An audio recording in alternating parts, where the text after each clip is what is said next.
This is a coast redwood,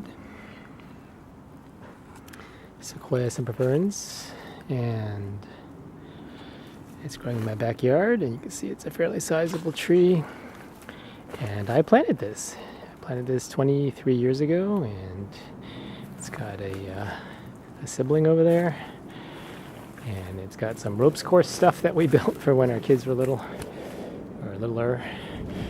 And here it grows. I love old trees. I love big trees, especially big old trees. These trees are not very old actually yet, but someday you could come back in 25 years, come back in 50 years, 100, 500, 1,000 years. These same trees could still be here 1,000 years from now. I love big old trees, trees that have been around, much longer than my life, much longer than any of my problems. And redwoods are among the oldest trees in the world. And they're so good at persevering. And how do they do that? How do they persevere? How do they become the tallest and some of the oldest trees in the world? It's because they do the same thing every day. They photosynthesize, the cells divide, they move water up and down their heartwood, and surprisingly complex. Actually, redwood trees are hexaploid. Did you know that? You and I are diploid. We have 2 copies of each chromosome, but redwood trees have 6 copies, and they're really more complex than you might think. I actually have some leaves from some famous redwoods. So this is from what was the tallest measured tree for some time. There are taller ones now. Trees keep growing, of course. This is the so-called National Geographic tree up in Redwood National Park. Founders tree, which was dedicated by the founders of the Save the Redwoods League. That's in Humboldt Redwoods. And this is actually from the last virgin redwood in Oakland. Oakland's redwoods were logged off in the mid-19th century, and one tree was left. And it was left because it wasn't a very impressive tree. It was way up on a slope, and it was not a thriving tree and wasn't worth cutting. So they left it there, and it's the only virgin redwood up in Oakland's hill. So there's a lot of second and third growth redwoods. You can see each year's growth. This would be 1 year's growth, the next year's growth. With this Oakland tree, you can see these years were probably wetter than these years, yeah. And this is what trees do. They photosynthesize every day. They go through the seasons, put out new leaves in the spring, and go through the disciplines that they need to do to grow and to thrive. And they can keep it up for thousands of years if they do that. They have no trouble doing what they need to do to grow every day and every year. Plants are like that in general. Some cactus are great at adapting to harsh conditions. This is actually a bristlecone pine, and some of the oldest trees in the world are up in the White Mountains of California. And they specialize in living lightly. They specialize in having just enough growth to keep going, but not so much that they need a lot of water or a lot of soil. So plants in general, they have no trouble with doing what they need to do to grow. But we do. We have to make choices, and to grow spiritually, you need spiritual disciplines. And disciplines that we're looking at in this class, in this book, the Richard Foster book, same disciplines that many of you are familiar with through his Celebration of Discipline book. It's been a bestseller for a long time, and have become quite familiar. So I have the handout for you, just listing the disciplines, and I'm actually not going to talk so much about what the disciplines are, because it's pretty familiar stuff, but simply comment briefly on some of the things that make it hard to do these things. Why do plants do what they need to do so readily, and without having to agonize over it, whereas you and I need to choose? Why do we find it hard to do these disciplines? Well, let's take a look. The discipline of meditation. Meditating for Christians, not emptying the mind, but rather focusing the mind usually on some portion of Scripture, and just dwelling on it, not trying to analyze it, not trying to apply it, not trying to figure it out, but just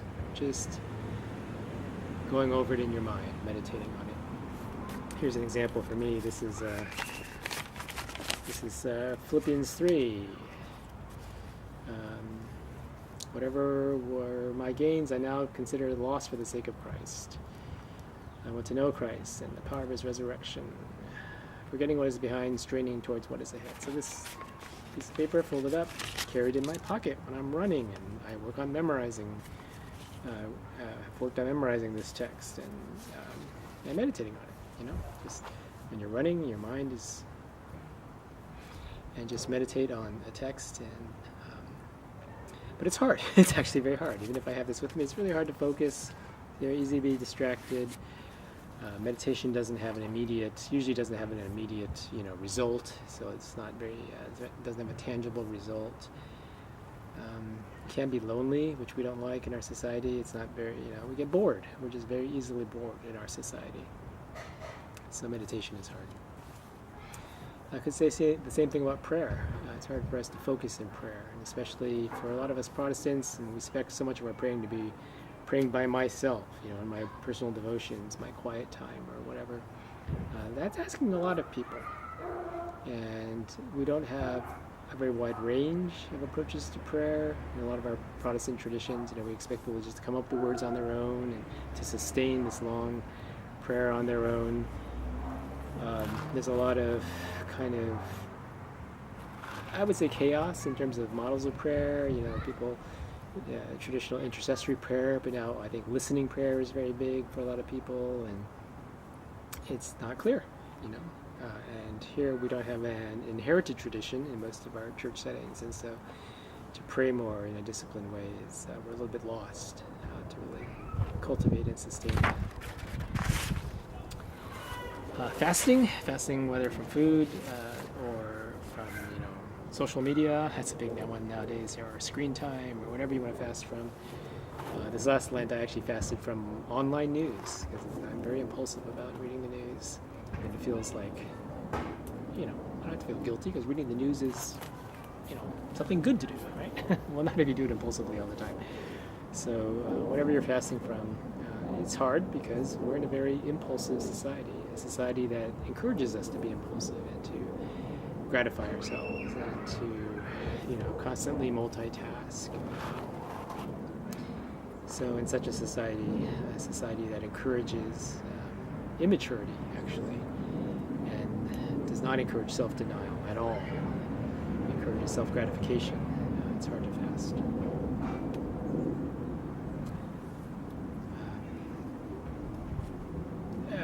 In fact, we encourage, in our society, we encourage ourselves to think about things having control over us, food, whatever, just, let it, just give yourself, give into it. And we're happy to encourage that in our culture. Study, I think the discipline of study is hard, not only because it's just hard work, but because it's actually hard physical work. I don't know if you think about it that way, but study is hard physical work. It's not aerobic, unfortunately, and it won't build muscle mass, unfortunately, but it is tiring. It's physically tiring.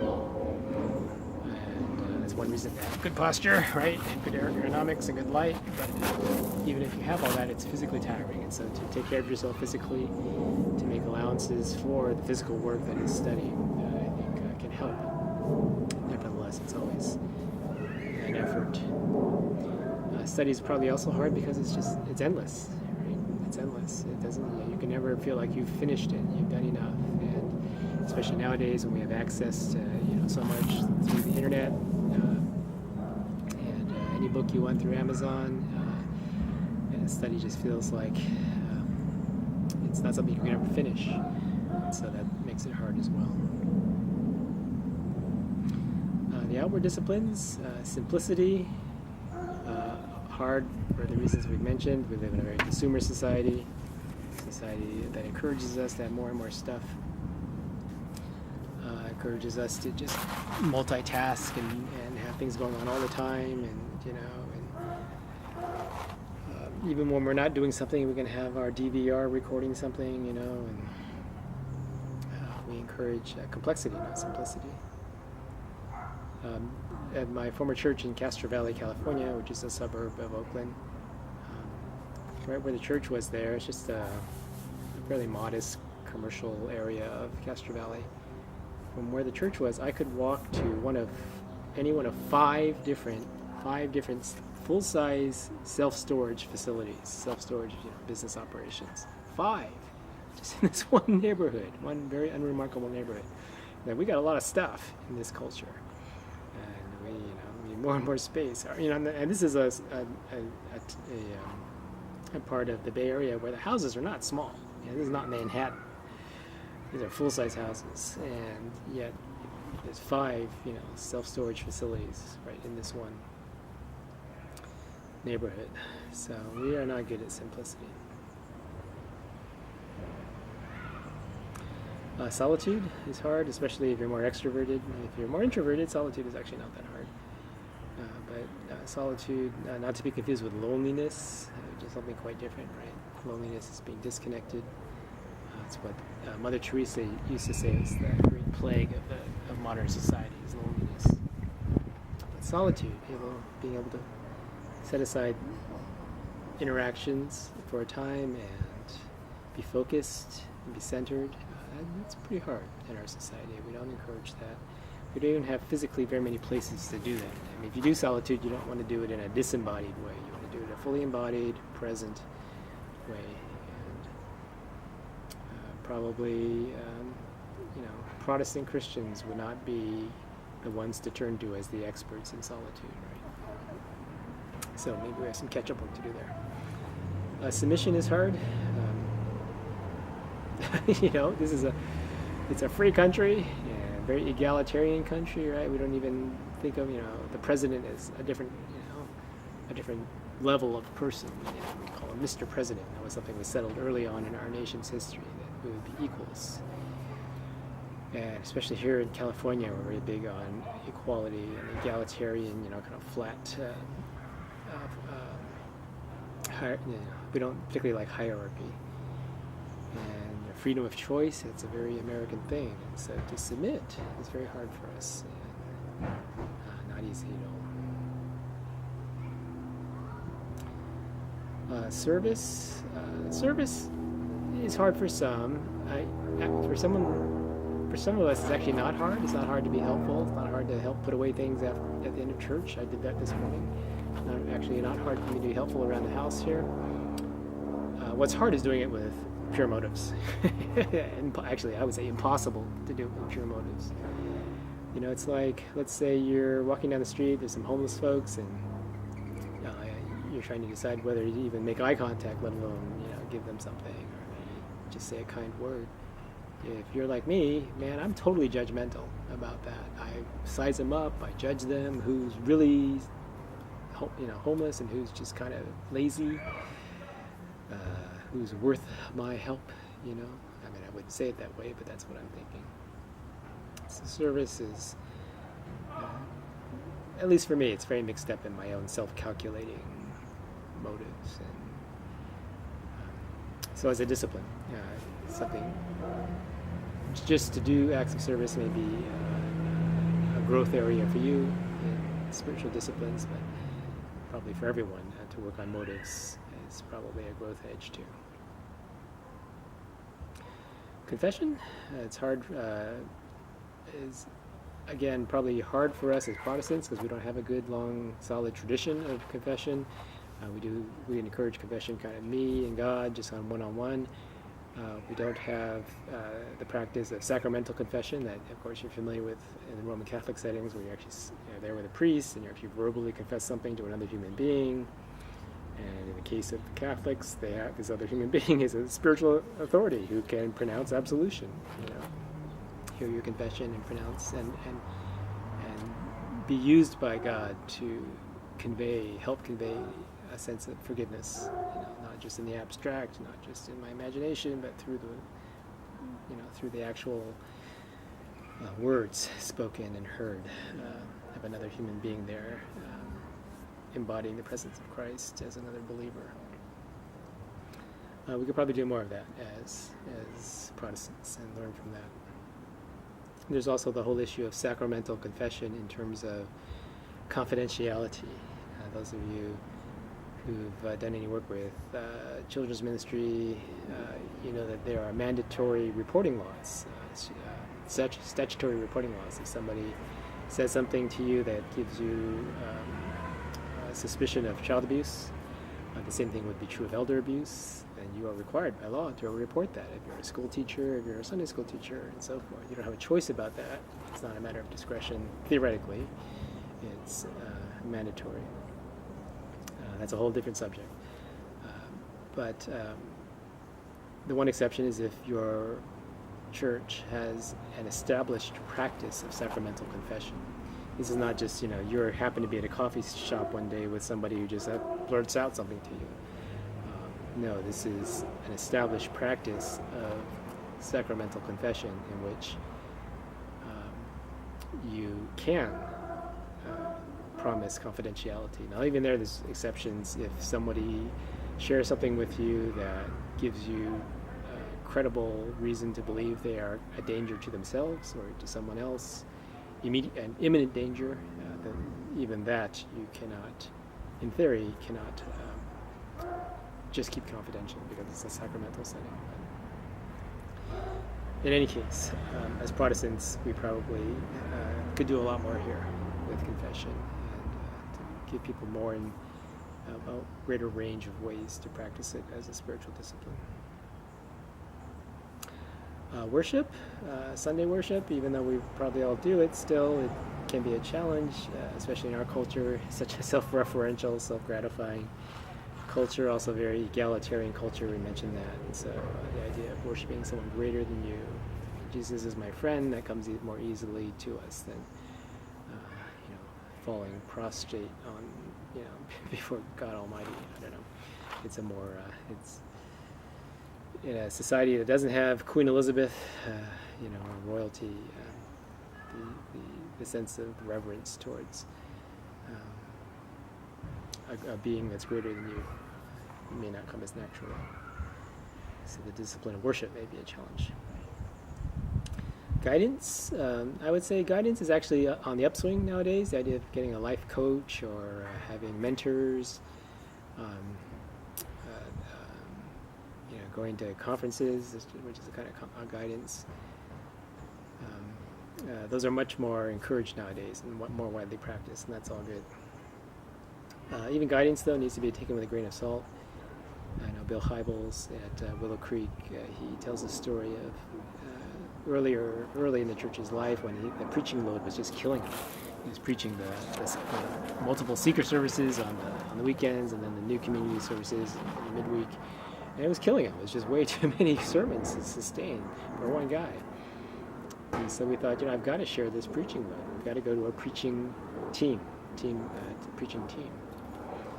nowadays, that lots of churches do that. It seems natural. It seems like a great idea. They have different voices, and men and women, and sharing the load. But back then, it was not common at all. And in fact, he went out and got advice, and the advice was basically, don't do it because it's a bad idea. People will get confused. You need one clear voice from the front. And, advice that sounded reasonable. But he thought to himself,